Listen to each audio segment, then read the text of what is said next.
Hey, welcome back to MCOC Noxie, the master of mediocre gameplay. This is War Season 44, War 4 of that season. Skipped some of the early fights in War 4, they just weren't that interesting. They were easy. Here we've got a Hulkling versus Hood, which you might go, isn't that easy? And I'll go, yes it is, but I just love it. I love fighting Hulkling with Hood. Hood is one of the, I know everyone knows he's good, but still most people don't know how good he is. And I'm not even like one of the best Hood players on YouTube or anything like that, but man, he just destroys tricky fights. He just destroys so many, not only cosmics, but he just absolutely aces people with buffs. And he, you know, oh my gosh, he can do so much damage. And if you throw someone like Mojo or Mole Man on the team, his bullets are so easy to keep up. So that Hulkling was nothing. So here we've got a Scorpion on one of the kind of the shared fights at the end there. It's a hazard shift, which you know what that means. That means the king is in court. And so here we go, Kingpin versus Scorpion. Scorpion is tricky, right? Scorpion's not fun to fight. He's got that tricky little evade, which I don't think comes up in this fight. I've got a rank 4, pretty decently high sig Scorpion, and I still have no idea how to get around that evade, the Scorpion sense evade. But I know that on Hazard Shift, I'm already in Overpower, and I've got 2 more Rage stacks, and that's the fight. So that was that. Obviously, I clearly had the advantage there. Now we're on Boss Island. I'm going to take the whole left side, including the boss. Here's Mukau Rentra. Just really nothing to worry about on this node for Hood. We're going to build up our bullets. Try to evade, you know, anything tricky. Try to keep his... I don't even know what his mystical charges or mystical senses are called. Those little, the far right green icon under Rentra there. But you want him under 10 if possible. You knock him down, it resets him down, or takes 5 off, I think, something like that. Takes a few off, I know that. So I honestly don't remember how this fight goes, except I think it goes well. Let's see here. Yeah. So Rentra's specials are so easy to evade that if they made them just a little bit harder, either one of them, his special 1 or his special 2, if they made it just a little harder to get away from, man, he would be the toughest defender in the game, because he's just an absolute tank. He's such a hoss. And yeah, I think when you knock him down with a special, it takes 5 of his charges down. And he's building them back up pretty quickly, but I want to keep them off of him. So, so far, so good. Haven't gotten hit. Yeah, his specials are just so easy to evade that as long as you keep those charges down, which I'm trying to do, so it went from like 12 to 5, then there's just really not much to it. I know he's tough, and you can't make mistakes. If you start making mistakes against him, like I played a Rentra either in the last war or the war before last, and I let him get up to 20 charges, and he was just messing me up. But that's just because I played foolishly. You got to knock him down. You got to knock him down. And on this SP1, it's easy to punish with a heavy. I don't know that I do it. Oh, so look. Oh, maybe. Okay, hold on. Now I'm trying to remember. Is this the fight? Is this the fight where Rentra gets out of hand and gets up to 20 charges? Let me see, because he's at 13 right now. Am I paying attention to that? Yeah, so he's at 13, and I'm not doing as much as I think I should. So this might be that fight. Wow, I could have totally... Yeah, time flies. Yeah, I think he's going to get up to 20 charges. Here he comes.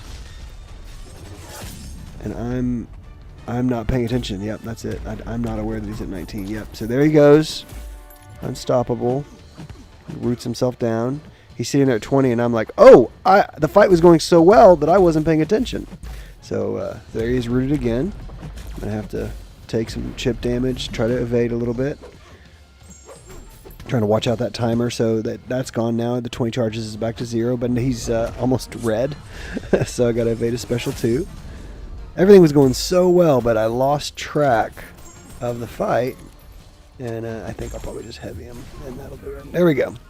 So I think that was my last Hood fight, though. So I'm not worried about the damage I took, but I don't like taking that damage. Oh, no.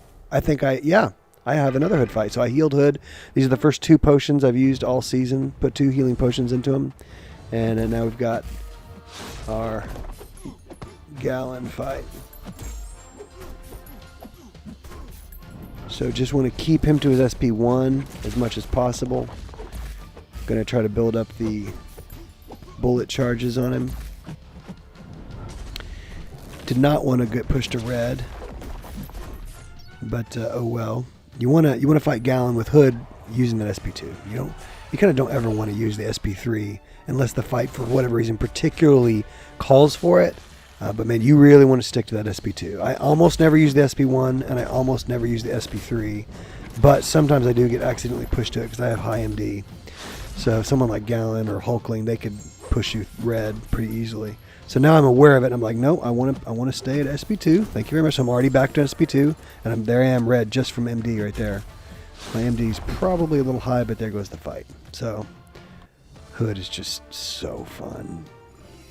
Kingpin and Hood, two of my favorite champs, and they synergize together perfectly.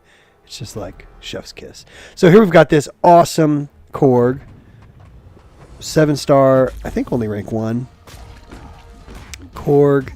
And you're going to watch this fight and be like, oh, you should never put Korg on the boss node ever again.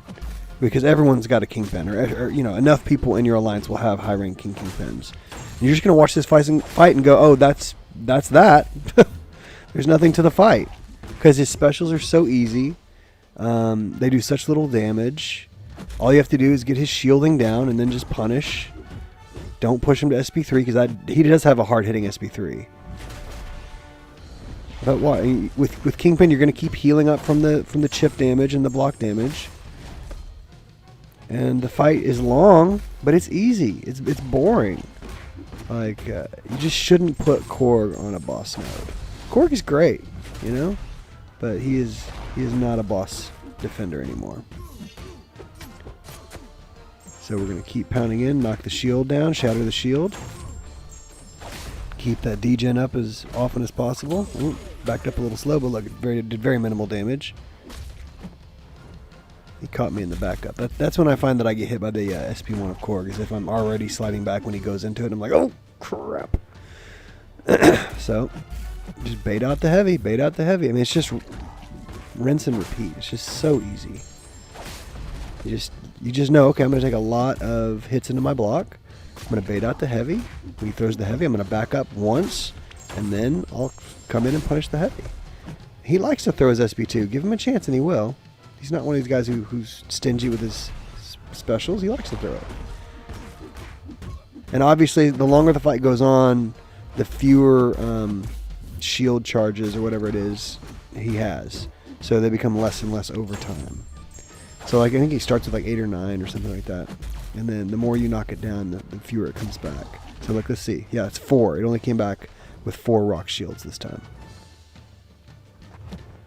So from 9 or 10 to the start of the fight to 4.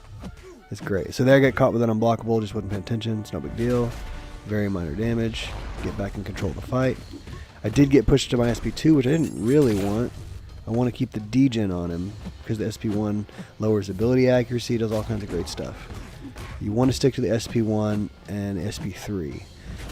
The SP2 for Kingman can pack quite a wallop for sure, but it's just not the one you want to use, especially in a meaningful fight like this. You want to keep the degen on and the ability accuracy reduced with the SP1, or you want to go SP3 because of that long stun where you just get to go ham on them for like 4 or 5 seconds, whatever the stun is. There you go. And that's that. So a Deathless War felt very nice. I think I need to get my running total up, but I had 1 death on the season, but none this war, so that was great. Come back next one. We'll see you guys. Bye.